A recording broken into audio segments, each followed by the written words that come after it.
Good morning student. Next chapter हमारा लासा की ओर। वह नेपाल से तिब्बत जाने का मुख्य रास्ता है। फरी कलिंगपोंग का रास्ता जब नहीं खुला था तो नेपाल ही नहीं हिंदुस्तान की भी जो चीजें इसी रास्ते से तिब्बत जाया करती थी। यह व्यापारी की नहीं सैनिक रास्ता भी था, इसलिए जगह जगह फौजी चौकियां और किले बने हुए हैं जिनमें कभी चीनी पलटन रहा करती थी।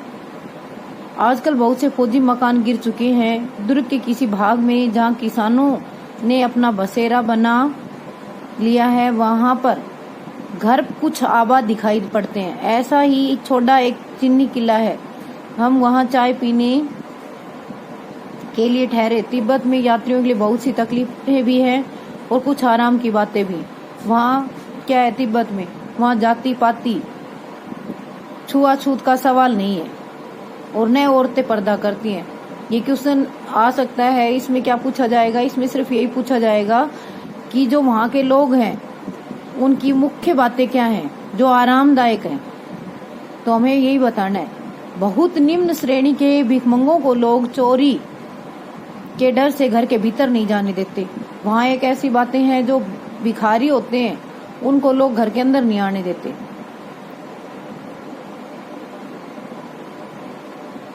नहीं तो आप बिल्कुल घर के भीतर चले जा सकते हैं। चाहे आप बिल्कुल अपरिचित हों तब भी घर की बहू या सासू को अपनी झोली में से चाय दे सकते हैं। वह आपके लिए उसे पका देगी। मक्खन और सोडा नमक दे दीजिए। यह चाय थोड़ी टोड़ी में कूटकर उसे दूध वाली चाय के रंग की बना के मिट्टी के टोटीदार बर्तन में रख के आपको दे देंगी। यदि बैठक की जगह चूल्हे से दूर है और आपको डर है कि सारा मक्खन आपकी चाय में नहीं पड़ेगा तो आप खुद जाकर घोड़ी में चाय मत कर ला सकते हैं। चाय का रंग तैयार हो जाने के पर फिर नमक मक्खन डालने की जरूरत होती है।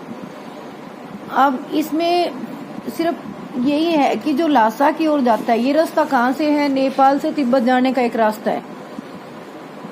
और वहाँ के लोगों की जो जात पात की बातें हैं, छुआछूत है, वो भी वहाँ नहीं है। लोग स्त्रियां हैं वो पर्दा नहीं करती हैं। वहाँ अगर अपरिचित हैं तो भी लोग घर के अंदर जा सकते हैं, लेकिन भिखमंगे जो हैं उनको लोग घर के अंदर नहीं आने देते। क्यों नहीं आने देते? सिर्फ इसीलिए नहीं आने देते कि लोग वहाँ चोरी करने के लिए घुस जाते हैं। उसके बाद लेखक जब वहाँ जाता है तो वहाँ से उन्हें एक रास्ते में थोंगला एक शहर का नाम है उसे पार करना पड़ता है। और उसमें जहाँ क्या है वो रास्ता है वो बड़े खतरे की जगह है। 16-17 हजार फीट की ऊंचाई होने के कारण दोनों तरफ मीलों तक कोई गांव गिराव नहीं होता। नदियों के मोड़ और पहाड़ों के कोनों में कारण बहुत दूर तक आदमी को देखा भी नहीं जा सकता। डाकुओं के लिए सबसे अच्छी जगह होती है। तिब्बत में गांव में आकर खून हो जाए तब तो खूनी को सजा भी मिल सकती है, लेकिन हाँ इस निर्जन स्थान में मरे हुए आदमी के लिए कोई परवाह नहीं करता। सरकार,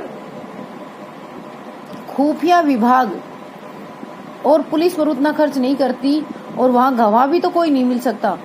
डकैत पहले आदमी को मार डालते हैं, उसके बाद देखते हैं कि कुछ पैसा है कि नहीं। हथियार का कानून न रहने के कारण या लाठी की तरह लोग पिस्तौल और बंदूक लिए फिरते रहते हैं। डाकू यदि जान से न मारे तो खुद उसे अपने प्राणों का खतरा है। गांव में हमें मालूम हुआ कि पिछले ही साल थोंगला के पास खून हो गया। शायद खून की हम उतनी परवाह नहीं करते क्योंकि हम भिखमंगे थे और जहाँ कहीं वैसी सूरत देखते टोपी उतार जीव निकाल कुची कुची एक पैसा कहते भी। वहाँ क्या है, दया दया एक पैसा कहते भीख मांगने लगते। लेकिन पहाड़ की ऊंची चढ़ाई थी, पीठ पर सामान लाद कर कैसे चलते और अगला पड़ाव 16-17 मील से कम नहीं था।